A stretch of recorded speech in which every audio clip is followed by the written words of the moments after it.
Finally ബസൂക്ക് എന്ന ചിത്രത്തിൻ്റെ ആദ്യ റെസ്പോൺസ് ഇപ്പോൾ ആരാധകർക്ക് മുന്നിൽ പുറത്തുവന്നിരിക്കുകയാണ്. അതിൻ്റെ ഏറ്റവും പുതിയ അപ്ഡേഷനാണ് ഇന്നൊരു വീഡിയോ ഭാഗത്ത്. വീഡിയോയിൽ മുൻപ് വീഡിയോ ലൈക്ക് ചെയ്യുക, ചാനൽ സബ്സ്ക്രൈബ് ചെയ്യാൻ വേണ്ടി ശ്രമിക്കുക. മമ്മൂട്ടി, ഷൈൻ ടോം ചാക്കോ, ദിവ്യ പിള്ളെ എന്നൊക്കെ പ്രധാന കഥാപാത്രങ്ങളായിട്ട് വരാൻ പോകുന്ന ചിത്രമാണ് ബസൂക്ക. ഏവരുമേറെ ആകാംക്ഷയോടെ ബസൂക്ക എന്ന ചിത്രത്തിൻ്റെ ഓരോ അപ്ഡേഷനും അറിയാൻ വേണ്ടി കാത്തിരിക്കുകയാണ്. ചിത്രത്തിൻ്റെ ഒഫീഷ്യൽ ട്രെയിലറിനൊക്കെ അതിഗംഭീരമായ പോസിറ്റീവ് റെസ്പോൺസ് ആയിരുന്നു സ്വന്തമാക്കാൻ വേണ്ടി സാധിച്ചിട്ടുണ്ടായിരുന്നത്.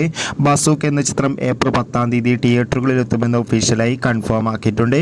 ഫൈനലി ബസൂക്ക എന്ന ചിത്രത്തിൻ്റെ ആദ്യ റെസ്പോൺസ് പുറത്തുവന്നിരിക്കുകയാണ്. അതായത് ബസൂക്ക എന്ന ചിത്രത്തിൻ്റെ ഏറ്റവും പുതിയ സെൻസറിംഗ് റിപ്പോർട്ടാണ് ആരാധകർക്ക് മുന്നിൽ പുറത്തുവന്നിരിക്കുന്നത്.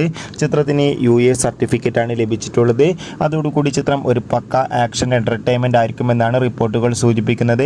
എന്തായാലും മമ്മൂട്ടിയുടെ ബസൂക്ക എന്ന ചിത്രത്തിൻ്റെ റിലീസിനായി കാത്തിരിക്കാം. ചിത്രം ഏപ്രിൽ 10 വിഷു സ്പെഷ്യലായിട്ടാണ് തിയേറ്ററുകളിലെത്തുക. എത്ര പേരാണ് ചിത്രത്തിൻ്റെ റിലീസിന് വേണ്ടി കാത്തിരിക്കുന്നു?